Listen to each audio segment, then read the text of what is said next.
The impact of coronavirus to NASA's missions. Pre-launch training continues for the next space station crew. And launch preparations for Orion. A few of the stories to tell you about this week at NASA. As part of our continued response to the coronavirus pandemic, a mandatory telework policy for non-essential employees remains in effect to protect the health and safety of the NASA workforce.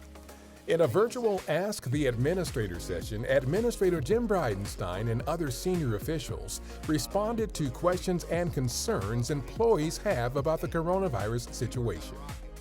Your agency, NASA, is involved in providing solution sets for the nation, and we will be more and more involved as days go on because we do have an extremely talented, very bright workforce and a lot of capabilities that can help. We really have tried to be proactive. Really look at the conditions on the ground and make decisions based on not only the current conditions, but like you said, where things are headed, and be proactive and try to stay out ahead of this.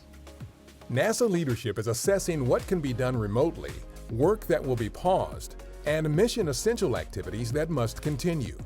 Some of the mission essential work identified includes preparing the Perseverance rover and helicopter for our Mars 2020 mission, limited work on the Orion spacecraft and the Space Launch System rocket for our Artemis program, construction of our X-59 quiet supersonic aircraft, keeping the agency's supercomputing and IT security resources online, and the continued support of all International Space Station operations.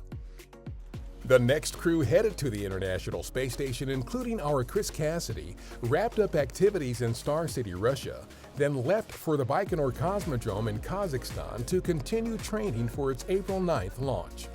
While mindful of the coronavirus situation, the crew already follows a standardized routine that has always been in place to prevent illnesses from being brought to the space station.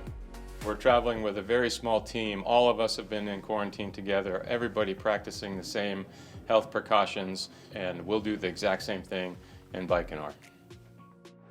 The Orion spacecraft for Artemis 1 returned to our Kennedy Space Center in Florida after completing some rigorous environmental testing at our Plumbrook Station in Ohio.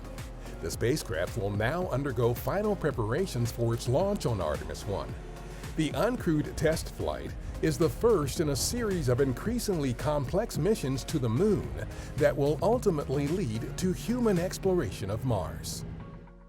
Our Curiosity Mars rover snapped this selfie recently just before setting a record for the steepest terrain it has ever climbed. The climb up the Greenhue Pediment, a broad sheet of rock that sits atop a hill, tilted the rover 31 degrees, the most it has ever tilted on Mars. The 360-degree selfie was stitched together from 86 images. In case you missed it, the newest edition of NASA's spin-off publication is available. It features dozens of commercial technologies developed or improved by the agency's space program that now benefit people everywhere. Print and digital versions of the latest issue of Spin-off are available at spinoff.nasa.gov. That's what's up this week at NASA. For more on these and other stories, follow us on the web at nasa.gov/twan.